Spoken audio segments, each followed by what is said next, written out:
Bener-bener mengagumkan. Ini mobil performanya buas, desainnya cakep, dan harganya ngerusak pasaran. Kami udah ngetes mobil ini secara lengkap, dipakai harian, sampai dites di sirkuit juga. Dan hasilnya memang bener mengagumkan. Tapi bukan berarti tanpa celah, teman-teman. Dan kira-kira seperti apa penilaian kami soal mobil ini? Ini dia, BYD Seal Performance.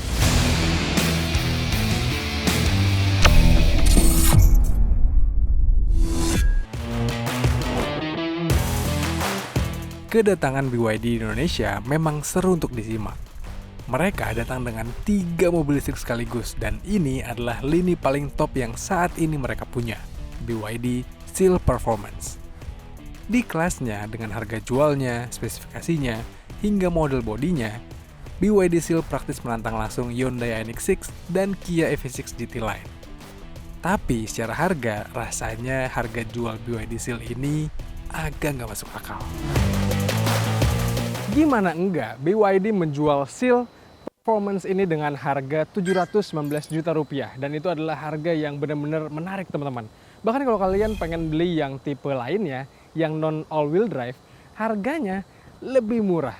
Dan kalau dibandingkan dengan rival-rivalnya yang dari negara Korea Selatan itu, mobil ini harganya selisih 500 juta, teman-teman. Itu benar-benar harga yang fantastis. Tapi sebenarnya apakah mobil ini layak dipertimbangkan atau kalian lebih baik memilih mobil yang dari Korea Selatan sana? Kalau bicara soal desain, tentu subjektif. Kalian mungkin lebih suka Hyundai Ioniq 6 ataupun Kia EV6 GT Line. Tapi BYD Seal ini juga punya warna yang jelas dan cukup berkarakter. Garis desainnya mirip Tesla Model 3, apalagi kalau dari samping. Tapi mobil ini tuh ternyata nggak lebih besar ketimbang Ioniq 6 loh.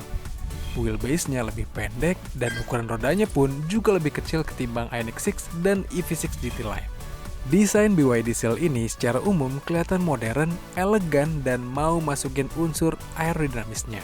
Mukanya kelihatan berkarakter dengan model lampu utama bak huruf C. Terus sentuhan ventilasi udara di depan juga nunjukin konsepnya yang sporty.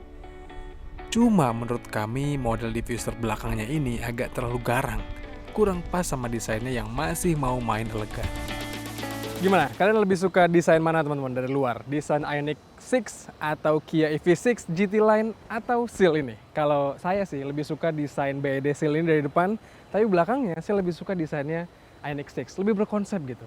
Khasnya sedan di kelas ini juga, teman-teman. Bagasi mobil ini tuh ya cenderung biasa-biasa aja lah. Nggak terlalu lebar, nggak terlalu luas. Tapi ini yang menariknya dia pakai mekanisme power tailgate.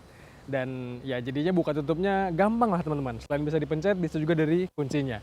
Mobil ini juga selain punya bagasi di belakang sini, ada bagasi di depannya, teman-teman. Jadi kalau kalian merasa kurang bagasi di belakang sini, bisa buka kap mobil depan dan bisa akses bagasinya juga. Duduk di kabin belakangnya, aura elegan dan mewah terasa. Terima kasih kepada wheelbase-nya yang jenjang, kabin belakang sini tetap lega untuk saya yang punya tinggi 175 cm. Ruang kepala aman, nyaman juga, dan ruang kaki lega. Di belakang sini juga enak, banyak kompartemen penyimpanan. Ada armrest, sampai blower AC pun ada. Ngintip ke depannya, kokpitnya kelihatan futuristis dengan head unit yang besar. Gak tanggung-tanggung. Head unit ini juga bisa muter-muter nih. Jadi ada mainan lah pas macet. Dan instrumen klasternya juga cukup menarik. Walaupun kelihatan rame banget informasinya ya. Jadi agak terasa kurang premium. Pertama kali masuk dan membawa mobil ini tuh, saya bingung, teman-teman, untuk menutup panoramic roof-nya. Yang ternyata nggak ada tombol-tombol di sini tuh. Dan dia harus ditutup pakai cover yang fisik gitu. Sehingga ya kepraktisannya kurang, kayak Honda HR-V lah gitu. Terus juga mobil ini ketika duduk di balik kemudinya kita bisa disambut sama banyak tombol-tombol di sini. Memang rame, tapi sebenarnya cukup gampang untuk memahaminya. Sebelah kiri untuk pengaturan ADAS-nya, sebelah kanan untuk mengatur multimedianya. Dan yang menarik, ini bisa diputar-putar nih head unitnya. Gimmick gitu ya. Terus juga mobil ini di tengah sini masih banyak tombol-tombol pengaturan untuk transmisinya dan segala macamnya. Yang paling saya suka adalah di sini bisa ganti mode berkendara ke sport. Wow, dan di speedometernya kita bisa ubah juga layarnya menjadi timer. Sehingga dia bisa mencatat berapa detik yang dibutuhkan untuk berakselerasi. Nah, sekarang mari kita jalan-jalan atau main-main tepatnya untuk menguji bagaimana performa mobil ini. Sebentar, sebelum kita tes performanya, mari menilai posisi berkendaranya. BYD Seal ini hadir dengan mekanisme pengaturan jok yang elektrik dan cukup fleksibel posisinya. Namun sayang bagi saya, ini kurang maju sedikit aja setirnya. Feel setirnya ini terasa enteng di mode comfort dan berbobot saat masuk ke mode sport. Adaptif. Jadi enak lah ya buat harian ataupun mau dipakai seruntulan. Lalu bagaimana dengan bantingannya? Ini kebetulan kita di Proving Ground milik Bridgestone Indonesia dan kita bisa ngetes teman-teman mobil ini. Kita coba ya, handlingnya. Oke.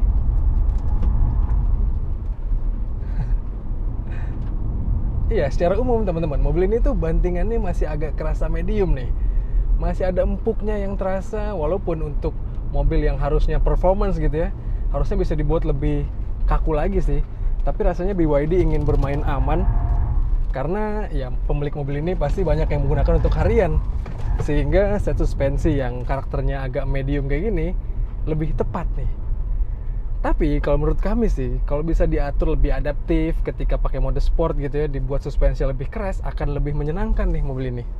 Nah, hal lain yang perlu jadi perhatian adalah kalau kita lihat ke belakang, visibilitasnya itu agak kurang leluasa teman-teman, karena kacanya modelnya miring dan juga pendek. Apalagi kalau kita bawa 3 orang penumpang, yang tengah terisi gitu ya, otomatis nggak akan kelihatan sama sekali nih. Tapi untung mobil ini dibekali dengan around view monitor atau kamera 360 yang tampilannya jernih teman-teman, walaupun di malam sekalipun, sehingga ya untuk urusan itu sih nggak ada masalah. Tapi kalau dipakai harian, mobil ini itu yang perlu jadi perhatian juga adalah ground clearance-nya nih, karena cukup rendah, sehingga kalau ngelewatin polisi tidur ya perlu pembiasaan lah. Lantas bagaimana dengan performanya?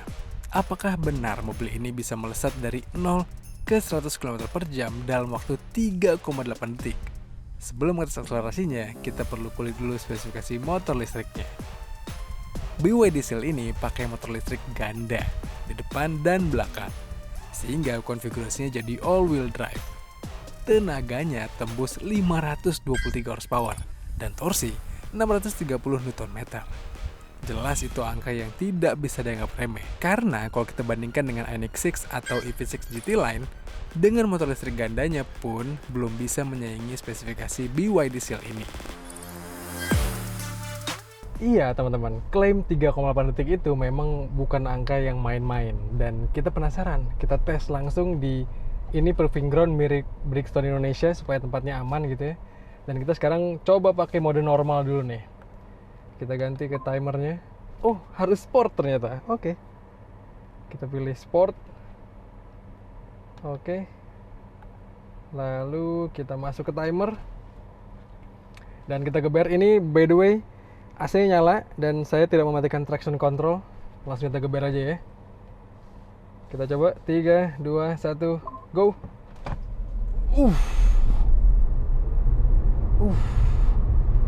Wow. 3,6 detik teman-teman. Ini best recordnya saya nih. 3,6 detik. Wow. Bahkan itu lebih cepat dibandingkan klaim mereka yang 3,8 detik. Mungkin 3,8 itu di mode normal kali ya. Di mode sport ini 3,6 detik. Dan iya,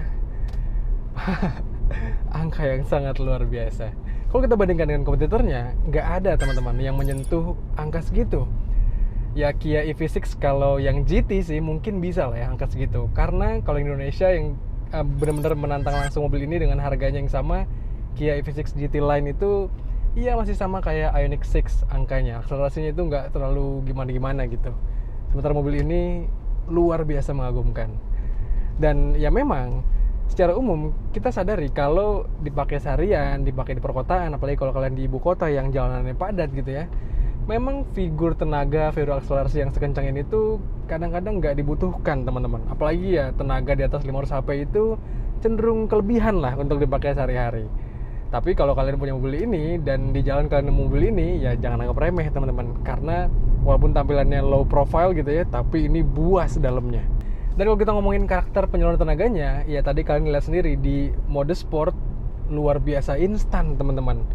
Dan kalau dipakai sehari-hari di perkotaan sih saya lebih sering menggunakannya pakai mode yang normal atau eco sekaligus, supaya ya lebih smooth tarikannya, supaya lebih nyaman dipakai stop and go nya, dan ya lebih irit energi juga. Lantas bagaimana dengan baterai dan jarak tempuhnya?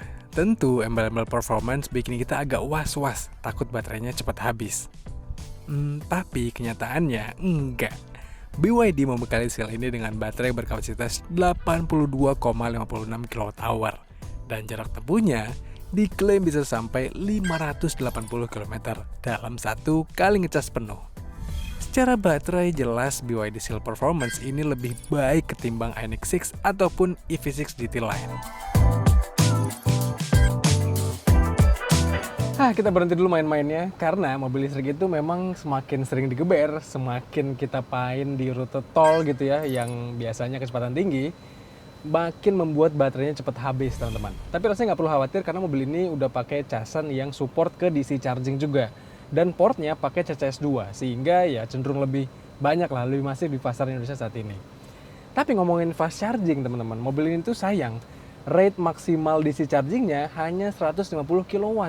Sementara rival-rivalnya itu udah bisa sampai 300 kW.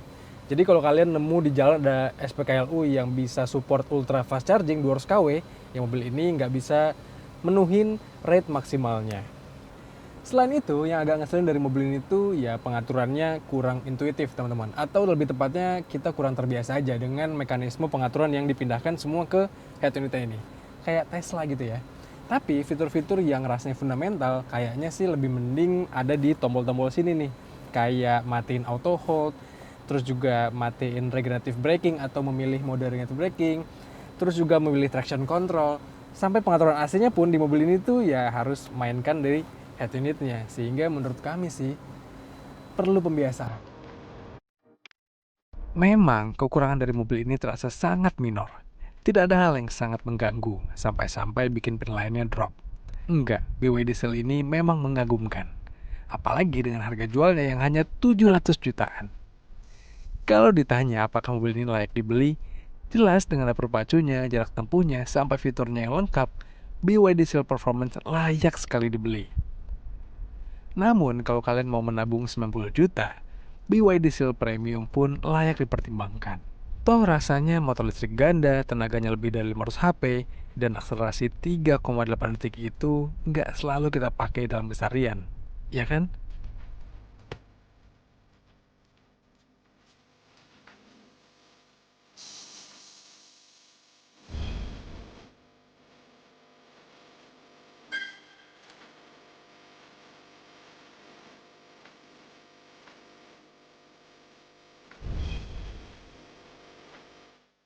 Ya, menurut kami mobil ini harganya menarik sekali dan memang dengan harganya yang hanya 700 jutaan membuatnya jadi kian layak untuk dipinang. Bahkan menurut kami, awalnya kami kira mobil ini akan dijual di angka 1 miliar lebih gitu ya. Karena kalaupun di atas 1 miliar masih mantes lah dengan spesifikasi yang ditawarkan. Tapi menurut kalian gimana teman-teman? Kira-kira pendapat kalian apa soal mobil ini? Coba kalian sampaikan di kolom komentar video kali ini. Dan seperti biasa, jangan lupa untuk baca ulasan lebih lengkapnya di kanal Detik Oto. Dan juga tonton film dari kami di kanal 20 Detik dan juga kanal YouTube Detik Oto. Jangan lupa untuk kalian subscribe juga. Kalau gitu teman-teman, sekian aja. Saya pamit, stay safe, dan bye-bye.